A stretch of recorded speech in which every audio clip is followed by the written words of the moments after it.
তুমি জানো না হিলা, আমি আমি রাত্রে ঘুমোতে পারি না। আমি একটার পর একটা স্লিপিং ট্যাবলেট খেয়ে যাই। আর আমার তখন নিজেকে মনে হয় যে আমি যেন একটা বিভৎস গলিত সব। আজ থেকে 10 বছর পার হয়ে গেছে, কিন্তু সেদিনকার সেই ঘটনার কথাটা আমি এক মুহূর্তের জন্য ভুলতে পারি না। যে একটা জলজান্ত লোক আমার চোখের সামনে ঘুমিয়ে পড়ে আছে, আর আমি আমি আমি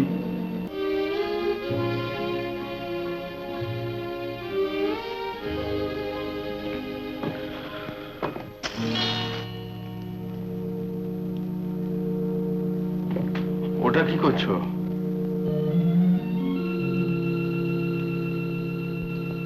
ধনঞ্জয় সাহার সেই চিঠিখানা নিশ্চিহ্ন করে দিলাম।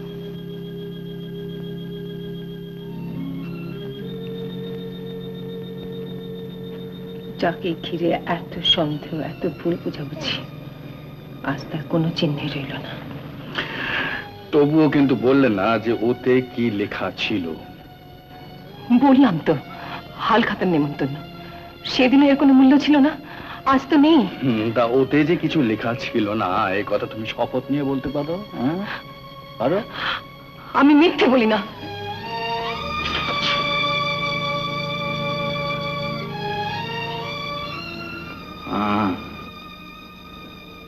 হ্যাঁ ইরা, আমি জানি যে তুমি আমার কাছে কোনো কথা কখনো গোপন করো না, করবেও না।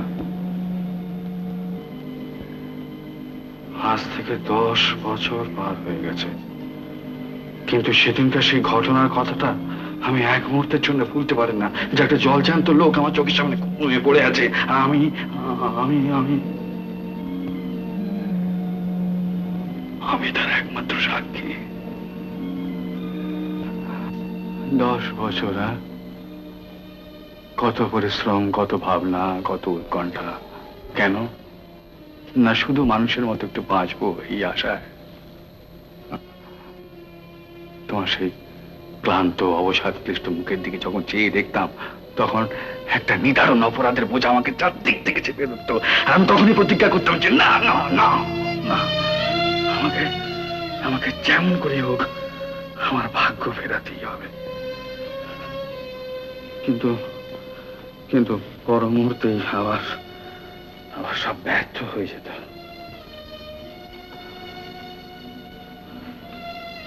তারপর হঠাৎ একদিন এই পাথর চাপা কপালটা খুলে গেল। একটা স্পেকুলেশন সাকসেসফুল হলো, সেখান থেকে প্রচুর টাকা আসতে লাগলো। আবার আমি নতুন করে ব্যবসা শুরু করলাম, সেটাও সাকসেসফুল হলো। সমস্ত দুঃখ দারিদ্র আস্তে আস্তে কোথায় মিলিয়ে গেল। না না না না, তবু যেন মনে হয় যে আগের জীবনটাই বোধহয় ভালো ছিল। কেননা এই যে দিন রাত্রি মনের সঙ্গে একটা লড়াই, এই যে দিন রাত্রি মনের মধ্যে একটা কষ্ট, এটা তো তখন ছিল না। তুমি তুমি তুমি তুমি জানো না হিলা, আমি আমি রাত্রে ঘুমোতে পারি না। আমি একটার পর একটা স্লিপিং ট্যাবলেট খেয়ে যাই। আর আমার তখন নিজেকে মনে হয় যে আমি যেন একটা বিভৎস গলিত সব, একটা বিবেকহীন, ন্যায় বুদ্ধিহীন, একটা জঘন্য জীব, একটা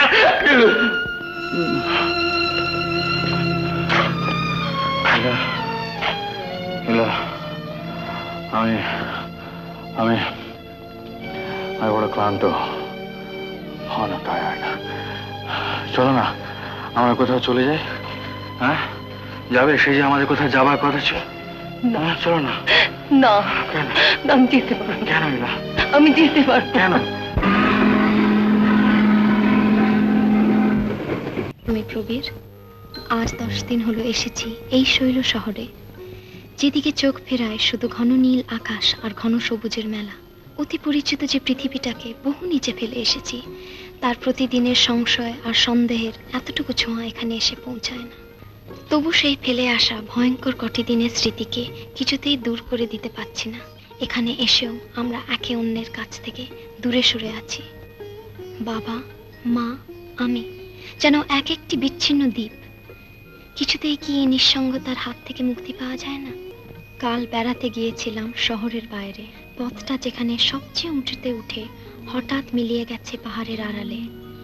সামনে একটা অতল স্পর্শী খাদ। এখানকার লোকেরা বলে সুইসাইড পয়েন্ট। গাড়িতে এলে স্টিয়ারিংটাকে শুধু সোজা করে ধরে রাখা, সঙ্গে সঙ্গে হারিয়ে যাওয়া 2000 ফিট বনের গভীর অন্ধকারে। কেমন যেন গা ছমছম করে ওখানে গিয়ে দাঁড়ালে। শেষ করবার আগে আবার লিখি, কেমন আছো তুমি? এখনো কি ওই ফিচের নিয়ে মেতে আছো? চলে এসো না এখানে। কি হবে আদ্যিকালের কটা চিঠিকে বিস্মৃতির অন্ধকার থেকে টেনে বার করে? সীমা।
কোথায় রক্ত?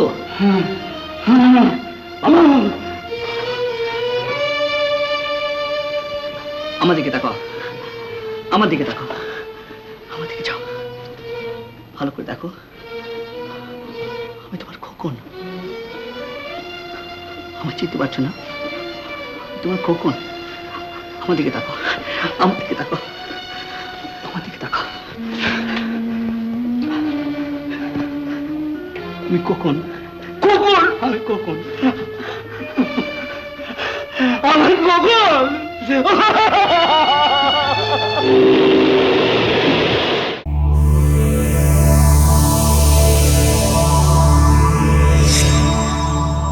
উত্তম কুমারের সেরা সিনেমা দেখতে হলে ডাউনলোড করুন ক্লিক অ্যাপ।